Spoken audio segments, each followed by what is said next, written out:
তপ্ত রোদেও বিরাম নেই জনসংযোগের। বর্ধমান দক্ষিণ বিধানসভা কেন্দ্রে তৃণমূলের প্রার্থী খোকন দাসের ভোট প্রচার এখন তুঙ্গে। আজ বড় নীলপুরের 12 নম্বর ওয়ার্ডে পাড়ায় পাড়ায় ঘুরে মানুষের মন জয়ের চেষ্টায় মাতলেন প্রার্থী। ভোটের নির্ঘণ্ট ঘোষণা হতেই ময়দানে নেমে পড়েছেন রাজনৈতিক যোদ্ধারা।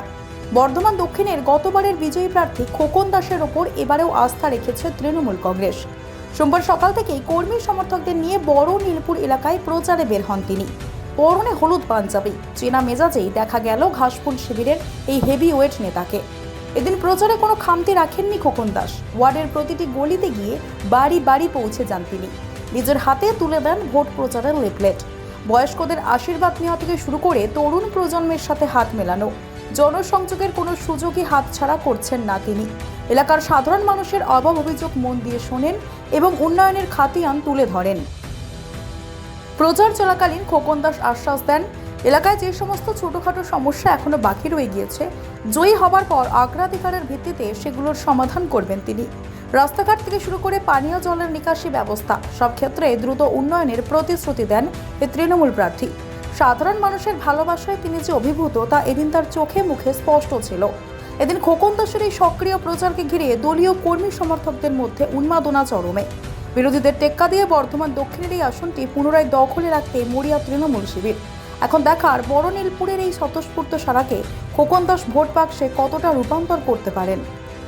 দিন ধরেই প্রচারে বেরিয়েছি। যেদিন আমার নাম আমার মাননীয় মুখ্যমন্ত্রী ঘোষণা করেছেন যে বর্ধমান দক্ষিণে দ্বিতীয়বার আবার আমাকে প্রার্থী করা হলো, তার পরের দিন থেকেই আমি প্রচারে নেমেছি এবং প্রতিটি পাড়ায় আমি যাচ্ছি। প্রতিটি পাড়ার লোক আমাকে চেনে, আমিও সবাইকে চিনি। তবু মানুষের কাছে আবার এসে বলছি, দ্বিতীয়বারের জন্য আমাকে নির্বাচিত করুন, বর্ধমানের উন্নয়নের স্বার্থে আমাকে ভোট দিন এবং বাংলার প্রতি কেন্দ্রীয় সরকারের যে স্বৈরচারী মনোভাব, যেভাবে আমাদের একটার পর একটা প্রকল্প বন্ধ করে দিয়ে বাংলার মানুষের 1 কোটি মানুষের ভোটার লিস্ট থেকে নাম বাদ দিয়ে যাদের গণতান্ত্রিক অধিকার এই বিজেপি সরকার কেড়ে নিতে চাইছে, তাদের বিরুদ্ধে গোটা বাংলার মানুষকে এক হতে হবে এবং বিজেপিকে এবার 2026-এ বিপুলভাবে হারিয়ে আবার দিল্লিতে টাটা বাই বাই করে দেবে। কেমন সাড়া পেলেন? এখানে প্রতিটি মানুষ আমাকে চেনে, সবাই জানে আমি দীর্ঘদিনের এখানকার বাসিন্দা, অন্য জায়গার লোক নয়।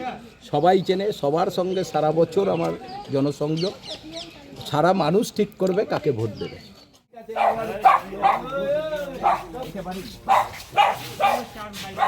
সব চার ভাই বোনে খোকন দাস আমারে আবার জোড়া ফুলে 5 বছরের আমি যাতে ক্ষমতা পাই, সারা বর্ধমানের যাতে কাজ করতে পারি। নীলপুরটা আমার দেখার দায়িত্ব না এসব কাউন্সিলরদের, আমি সারা শহর দেখার দায়িত্ব। আমাকে ভোট দেবা। কঙ্কাল ভোগ খাইতে একদিন, তাহলে একদিন ভোগ খাইতে চলে যাও দুপুরবেলায়, রবিবার করে যাও।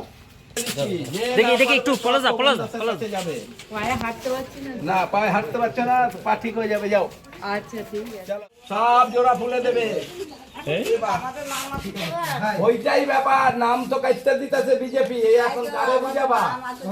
হেয়ারিং এ তোমাদের কি করেছে? আজকে নাম বাইরে এই তো তোমার ঘর। তুমি পলাশদের সঙ্গে যোগাযোগ করো, বাপ্পা আছে, পলাশ আছে, এই যে আমাদের ছেলেরা আছে, তুমি যোগাযোগ করো। চেনো তো?